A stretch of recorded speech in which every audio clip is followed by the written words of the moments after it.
Hello, I'm Tamara and this is Tamara's Paper Trail.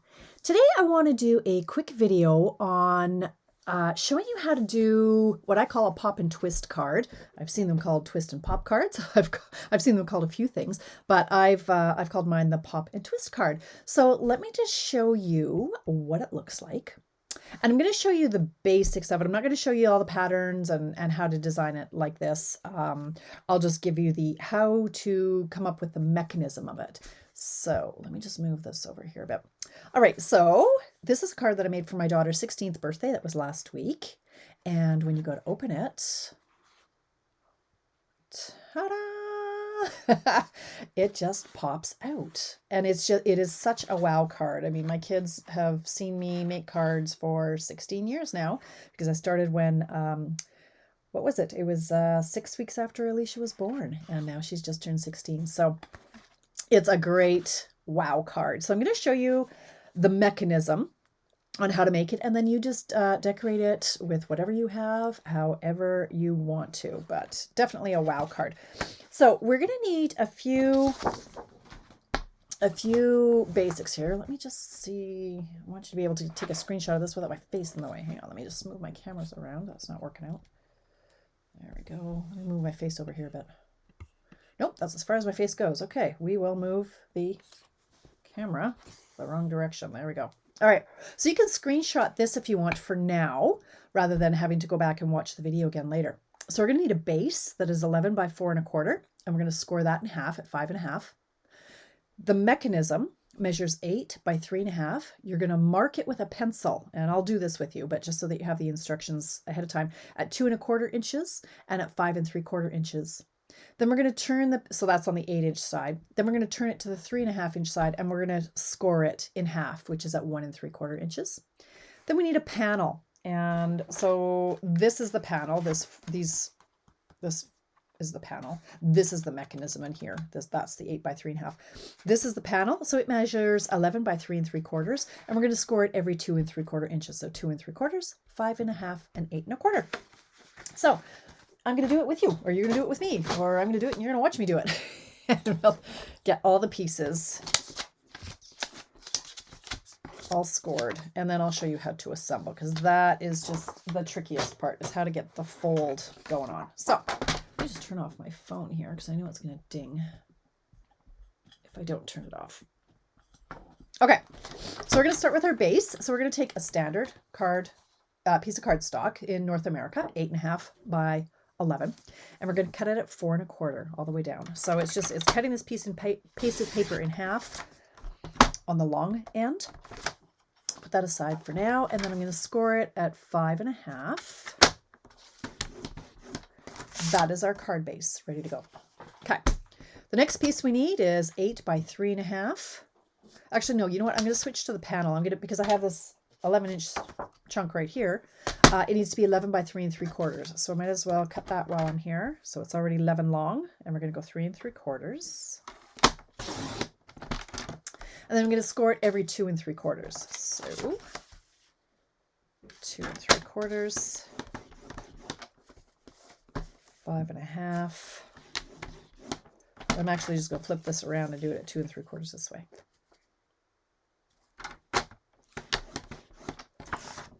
Oh, is that right? Yeah, 2 3/4.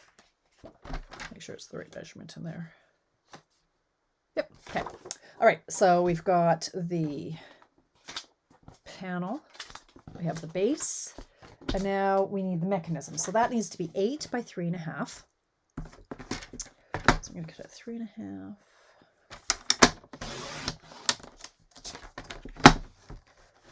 by 8. Okay.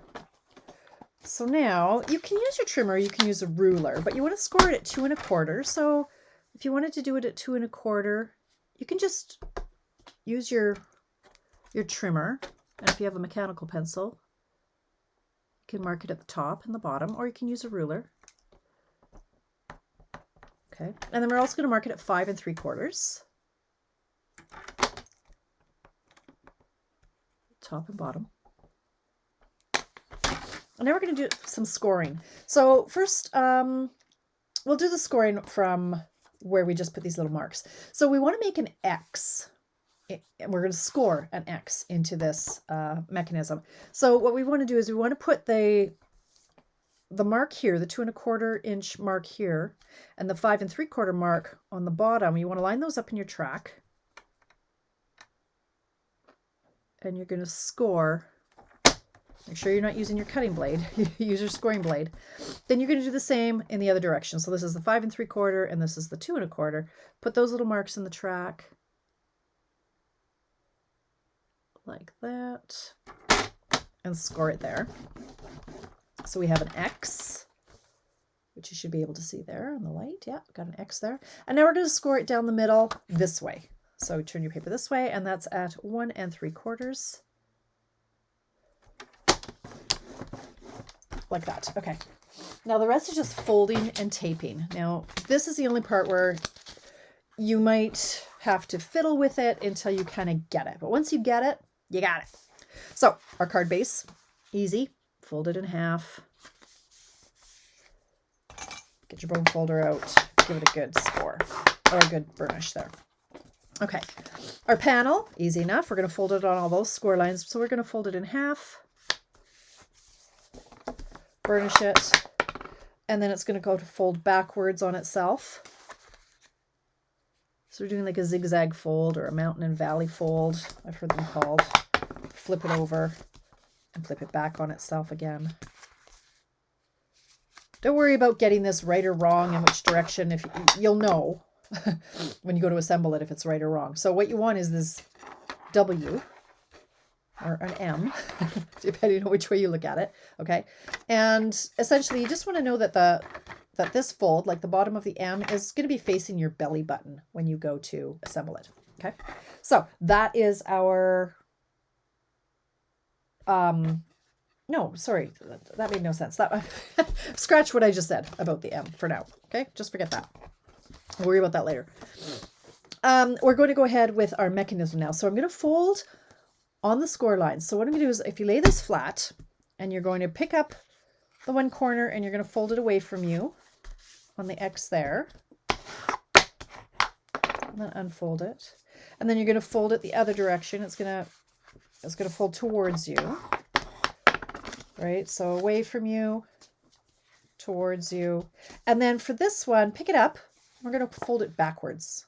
Okay, so you folded up, you folded down. Now you're going to pick it up and you're going to fold it down this way. Again, it's not, don't worry, don't freak out if it's like, what? It'll come together. You'll figure it out. Okay, so now you've got these folds are, they're burnished and they're pretty crisp. So when you pick this up again, what you want to do is you want to fold it in such a way that, how do I explain it? You want it, can you see what I'm doing here? You see how it's kind of like making like a bowl, right? It's tippy this way, right? This way it's up, pushed down in the center so that it's making a bit of a bowl. It's curving up this way. And if you just try to fold that down, that's a lie. Okay, don't fold it down. What am I trying to say? I'm trying to say bring these two sides kind of towards each other. They automatically fold. So look what's happening. Here, it's folding in, and you want this to look like an arrow. Okay, so let me try to explain that again, a little less fumbly. I don't know how else to explain it. If you push it down in the middle, so it makes a little bit of a boat. When you pick it up, if you're bringing the right side kind of towards the left side, like bring them together. Bring these fingers towards these fingers. They automatically fold without any fuss. And so you just go with it. And it makes this little arrow. So now we're going to force that. We're going to lay it down and we're going to make it look like an arrow. That is how the mechanism works. Okay. So now we have to attach the mechanism to our base. So I'm bringing in my Stampin' Seal Plus because it's stronger than Stampin' Seal. And I'm just going to put it on this top little, whoa, that is some strong stuff. It just ripped my paper. I'm putting it on the triangle portion only.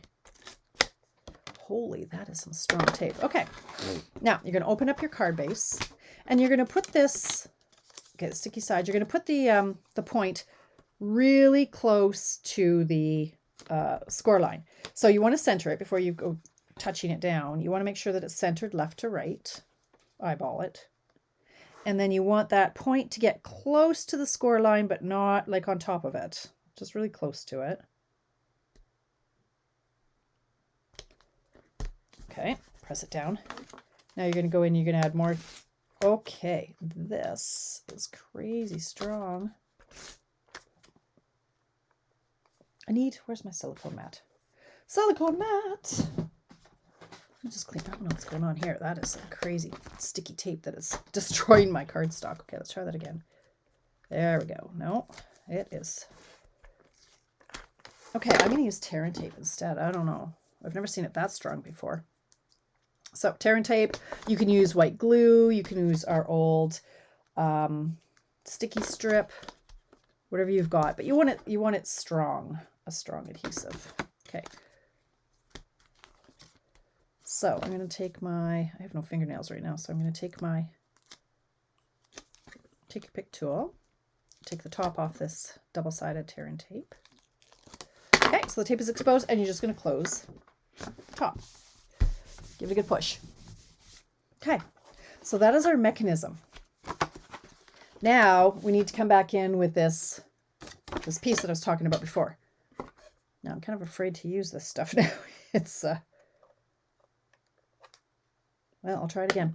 All right, so now we want to attach this. Now this is going to take, again, some floundering on my part to try to explain what I'm going to do. Like I said earlier, this M. So if you've got your paper in an M, the middle of it is going to be pointing towards your belly button. Okay, so this is the, what am I calling this? The panel. It's going to be taped right along the bottom of your card base. Okay, so you're going to center it left to right, and it's going to be taped down here with the M facing your belly button. Okay, so I'm going to show you before I tape it down first, I'm going to show you what's happening. We're going to tape this quadrant to here, and this quadrant to here. Okay, under here. So we're going to tape it. Okay, I got my X's in the wrong spot. That's not going to be good. I'll have to erase that. But this is what we're going to be doing. We're going to be taping this section down to here, and then sneak a little peek. We're going to tuck this under here, and it's going to be taped like that. Okay, so that's what I'm going for. Now let me get out my eraser because I totally marked it on the wrong spot.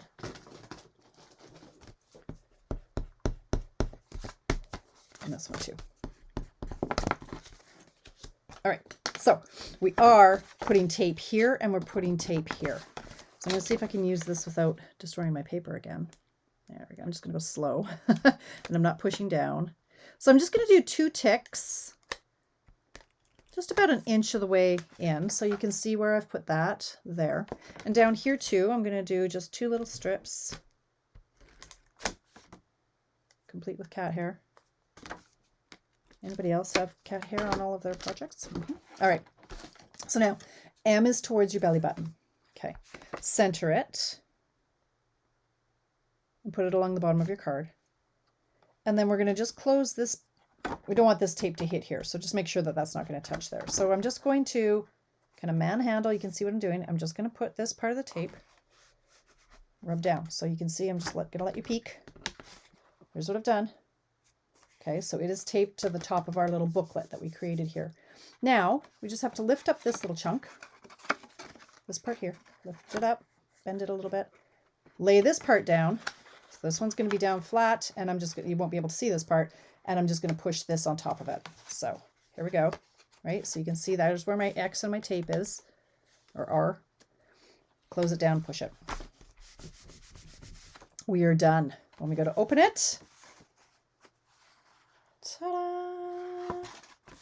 It looks so hard, but it's so easy. Once you've made one, you're like, oh my goodness, I have to make 100. So here we go. 15 minutes. So let me just give you, I made a few notes on the layers. So the layers that I had here, These are 3.5, so this one here. The colored ones are 3.5 by 2.5. So I've got 4 of those. And then the white layers on top are 3.25 by 2.25. Okay. This I think is 3, what are these? These ones are 4 wide by 3.5 long. So these are 4 by 3.5. And then the front I just decorated very simply. This is just some designer paper that are part of our Hostess rewards right now. I used my layering circle dies, some old retired number dies.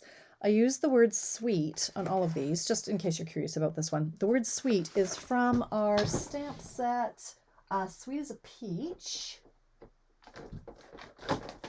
And I actually used this one right here, so Sweet as a Peach, and I just used markers to color the sweet because I didn't want the whole thing. I just wanted sweet.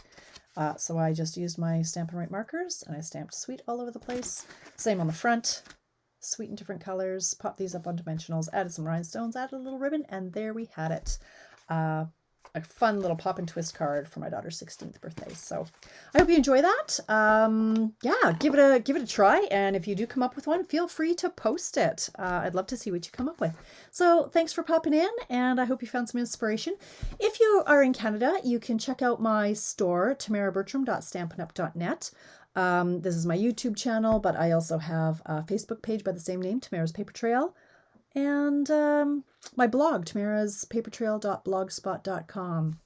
That's it for today. Have yourself a great day.